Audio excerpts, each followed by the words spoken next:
Dalam nama Bapa, Putra, dan Roh Kudus. Amin. Diberkatilah mereka yang datang dalam nama Tuhan Yesus Kristus. Di tempat ini penuh dengan roh pujian kepada Tuhan Yesus. Kami ke tempat ini Tuhan untuk memuji, menyembah Tuhan Yesus yang hidup. Terima kasih Tuhan Yesus yang baik. Kami bersyukur di tengah-tengah kami ada kasih dan kuasa-Mu mengalir Tuhan. In Jesus name. Amen.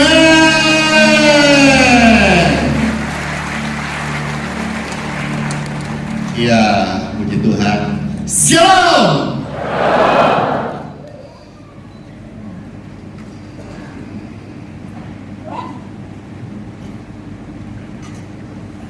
Senang banget bisa ada hari ini di Kota Malang kembali. Tadi sebelum sampai di Kota Malang, Pastor Andy ini Tuhan kirim malaikat sehingga bisa sampai tepat waktu.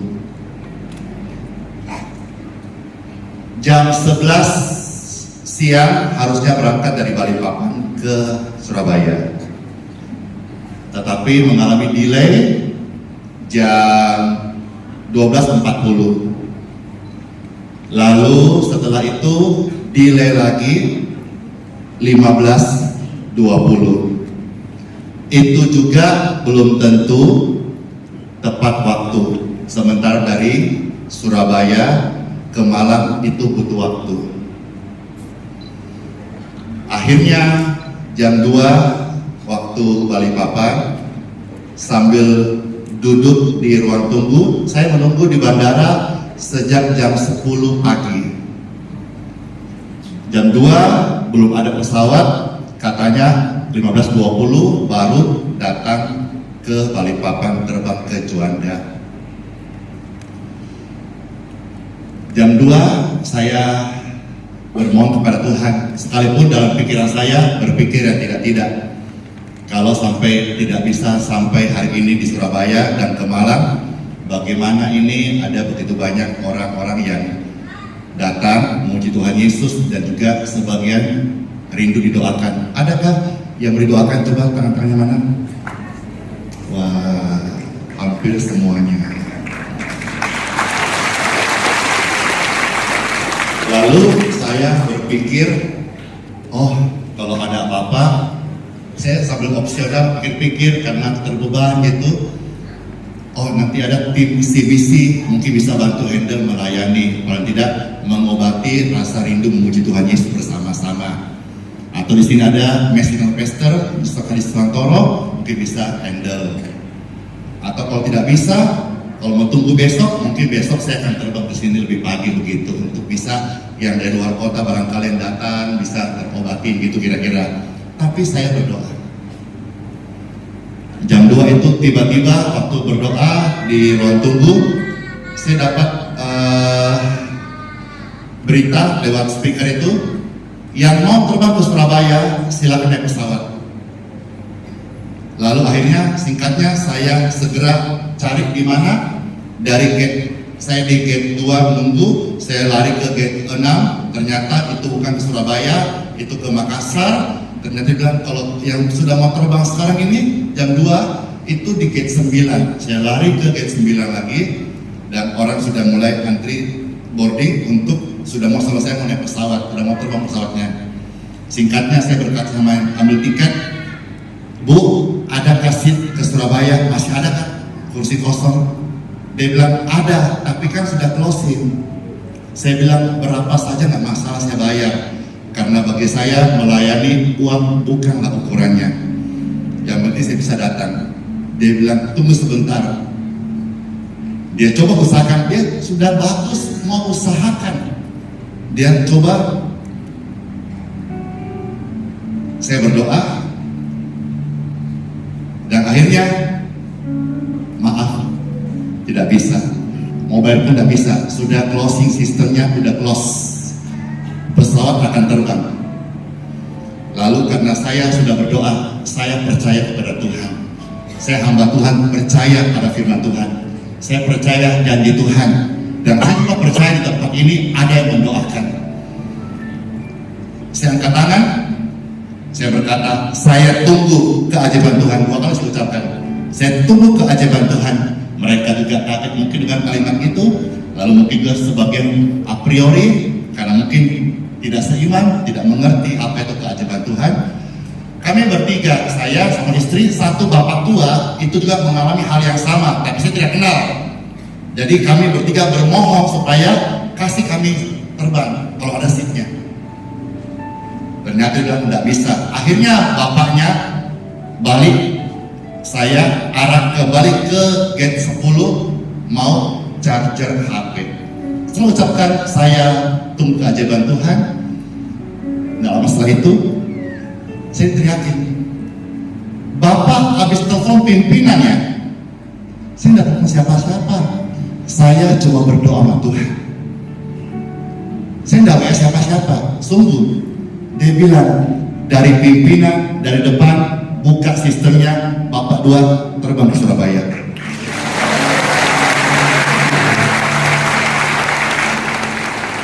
Lalu akhirnya saya mendekat, saya bilang gimana tiketnya? Nggak usah, KTP keluarin aja. Lalu ini fotonya aja, dari sistem terbuka, Bapak foto aja. Bapak itu dengar dari jauh dia lari, kasih udah tua dia lari. Saya panggil, ayo Pak, saya bisa, Bapak bisa juga. Dia asik. Ternyata lain ceritanya, karena ditanya, Bapak kami tidak dapat telepon dari depan, Bapak nggak bisa, yang bisa terbang coba doa ini saja.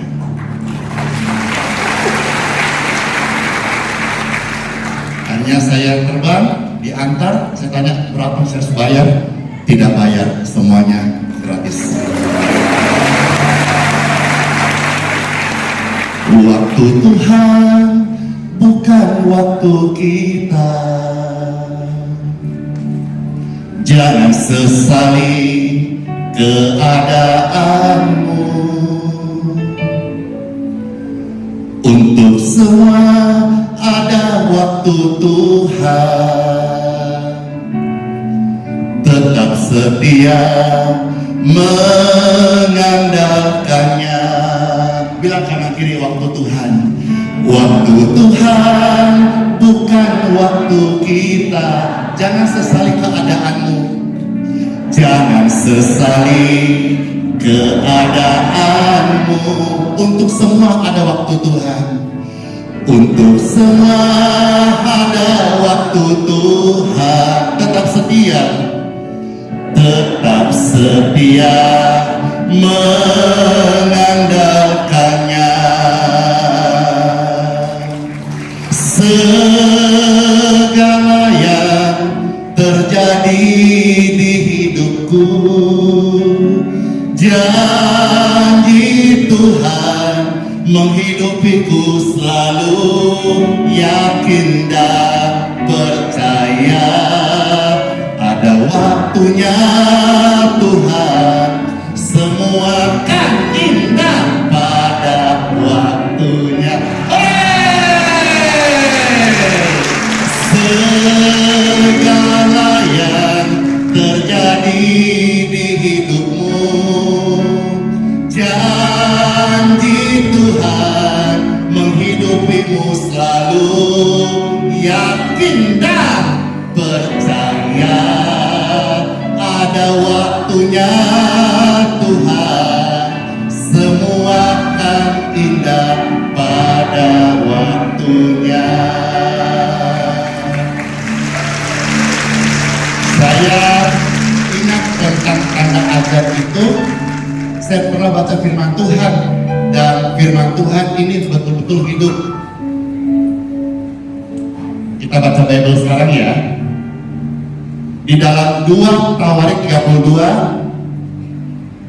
ayat 24. Di sini ada orang bernama Hizkia.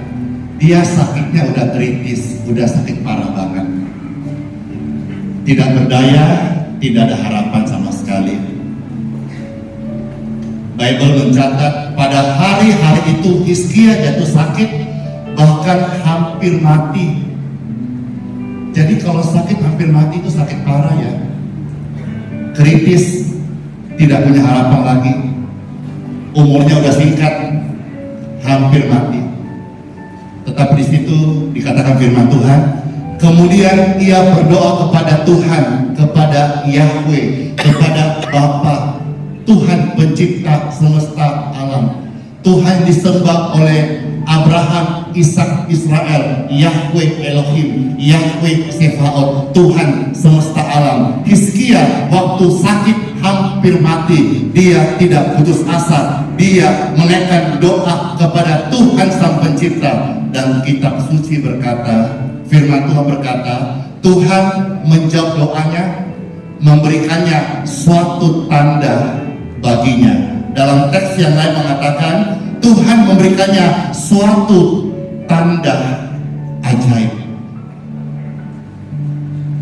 Ketika Hizkia berdoa, Tuhan mendengarkan doanya, Tuhan menjawabnya, dan Tuhan memperpanjang umurnya 15 tahun lagi. Ketika sudah tidak berdaya, dia berdoa, dan Tuhan memberikannya tanda ajaib. Dia tidak meninggal, tetapi diperpanjang umurnya. Di sini kalau kita melihat selanjutnya, saudara-saudara, ayat 25 dikatakan firman Tuhan, tetapi Hizkia tidak berbalik dan sesuai dengan kebaikan yang dilakukan kepadanya, karena hatinya telah menjadi angkuh, sehingga turunlah murka ke atasnya dan ke atas Yehuda serta Yerusalem. Dalam teks yang biasa pastor baca dan sampaikan juga dikatakan, Hizkia tidak berterima kasih atas kebaikan yang ditunjukkan kepadanya, karena ia menjadi angkuh sehingga ia dan Yehuda dan Yerusalem ditimpa murka. Ayo, saya mau ngajak saudara sekalian, Bapak Ibu terkasih, jangan jadi orang tidak berterima kasih. Jangan jadi orang sombong. Nanti sebentar, seberapa yang bisa pastor doakan, kami doakan. Kalau Tuhan tolong langsung sembuh, puji Tuhan. Jangan sombong.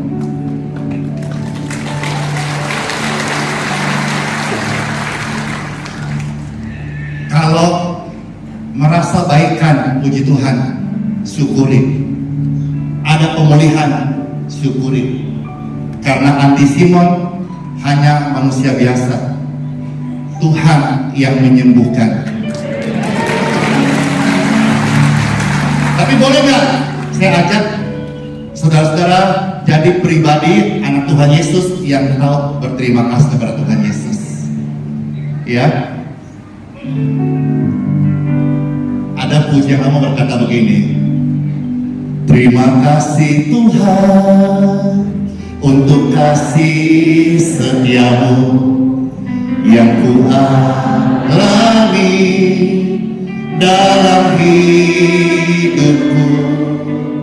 Terima kasih Yesus untuk kebaikanmu sepanjang hidupku. Katakan terima kasih Tuhan Yesus.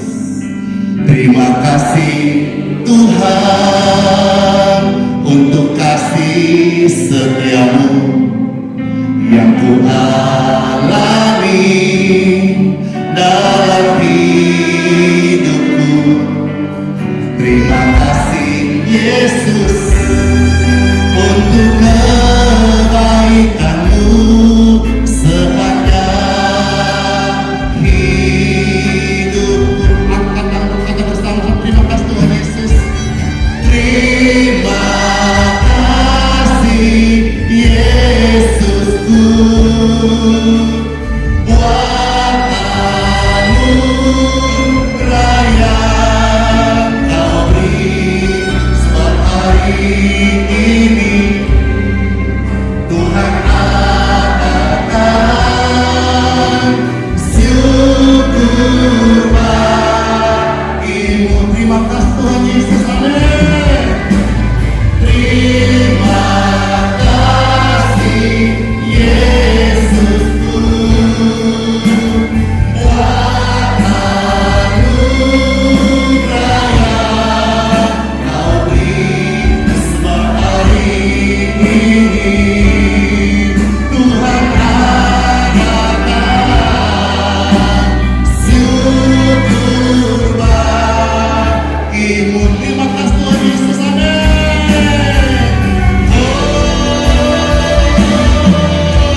Kisah Rasul pasal 12.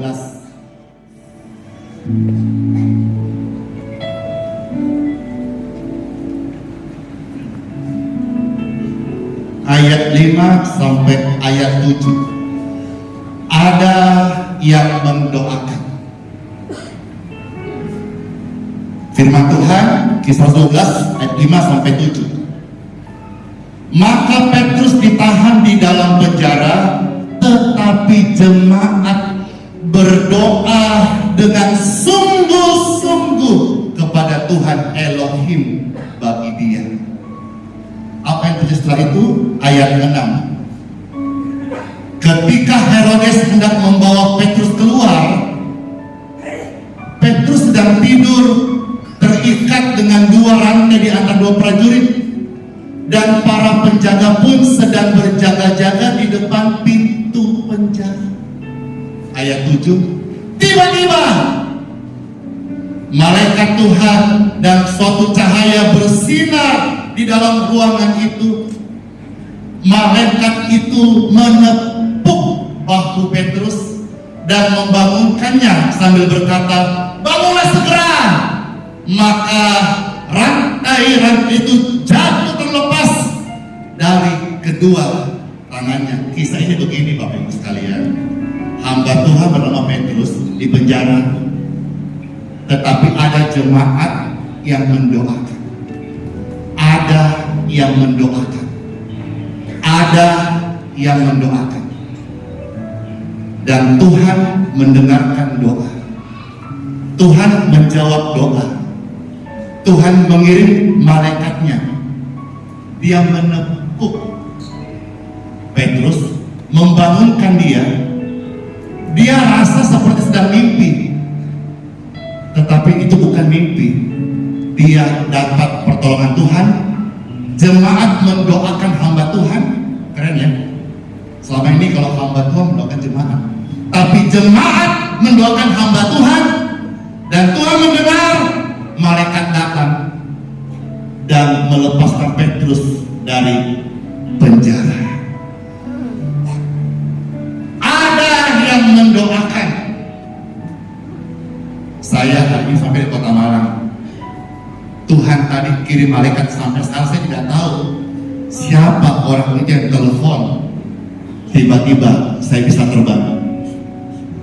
Saya percaya di tempat ini, panitianya atau jemaat atau saudara, ada yang mendoakan hamba Tuhan yang mustahil menjadi mungkin.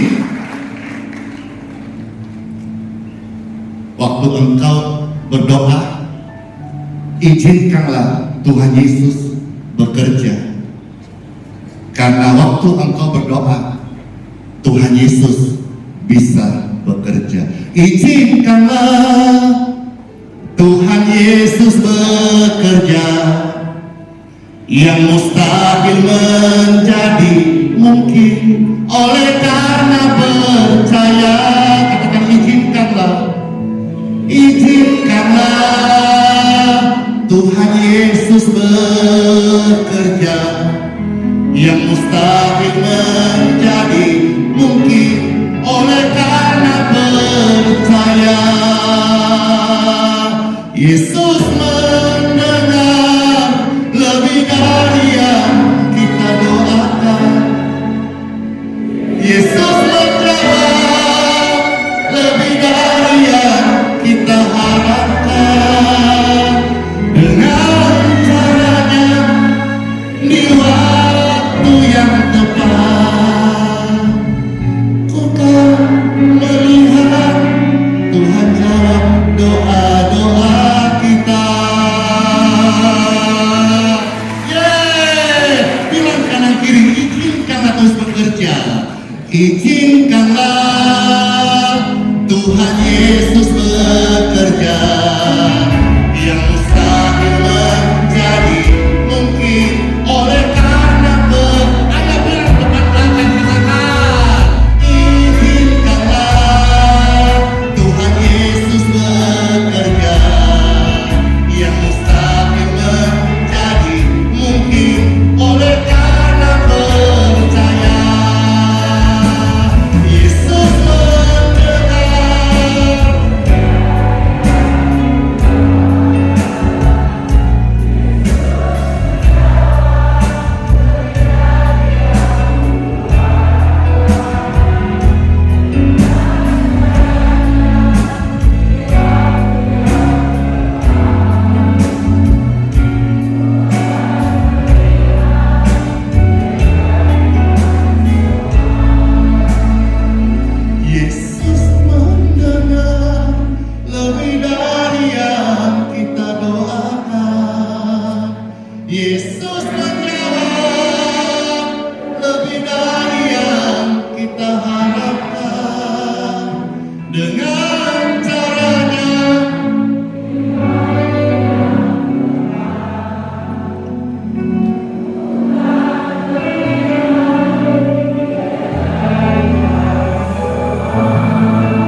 Yesus mendengar.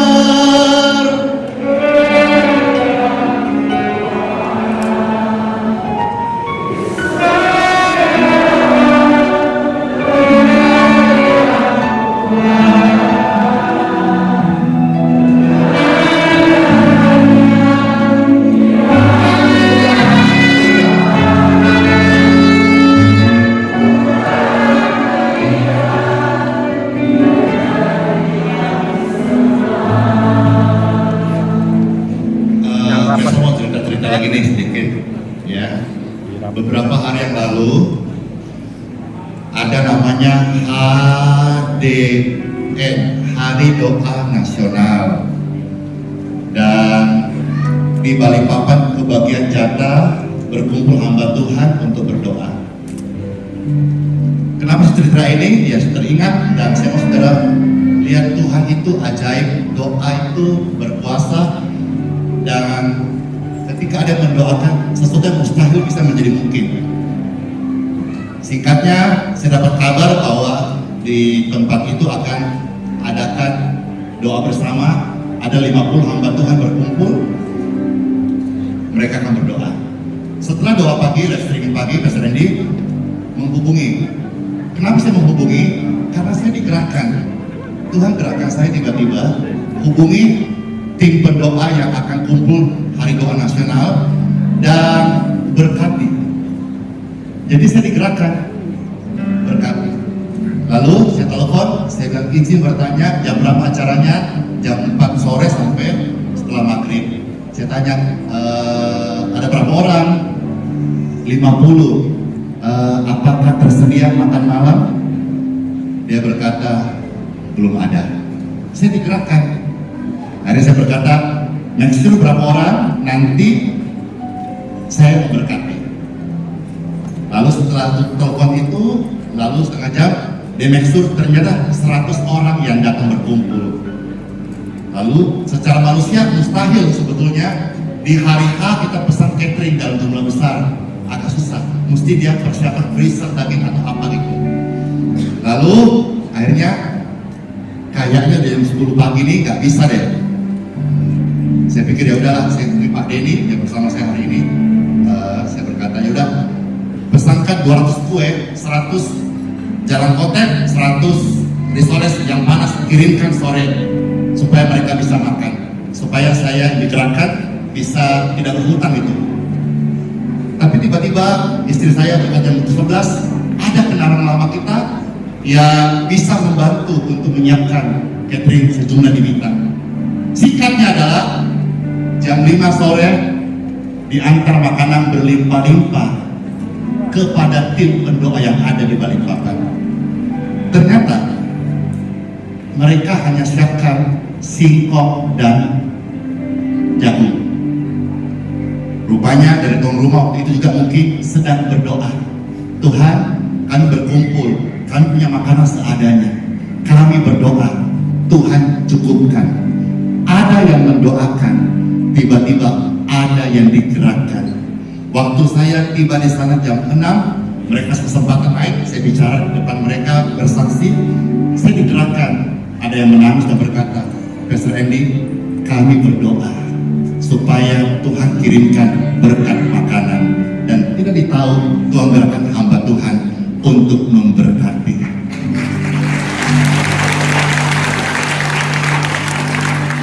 Sama halnya Bapak Ibu sekalian, hari ini saya datang di sini. Mungkin ada yang mendoakan, dan saudara yang sakit sebentar, kami dan hamba Tuhan akan membantu mendoakan. Semua gereja itu dipakai Tuhan. Yang dipakai Tuhan itu gedung. Dipakai Tuhan gedung-gedung gereja di seluruh dunia ini dengan cara-cara yang berbeda-beda. Dipakai Tuhan. Tetapi setiap orang percaya, setiap hamba Tuhan, setiap gereja yang hidup, tubuhnya anak Tuhan, itu gereja yang hidup, itu diurapi.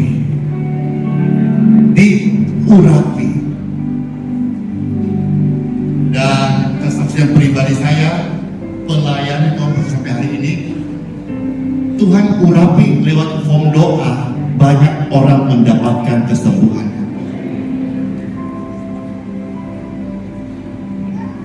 Lewat penumpangan tangan, Tuhan urapi tangan ini. Ketika tumpang tangan, banyak yang boleh mendapat pemulihan. Sebentar pastor akan menyapa saudara-saudara. Siapa yang rindu didoakan? Saya tanya. Ya. Semuanya bergiliran, tolong duduk. Pasti ada saatnya. Mohon tertib ya.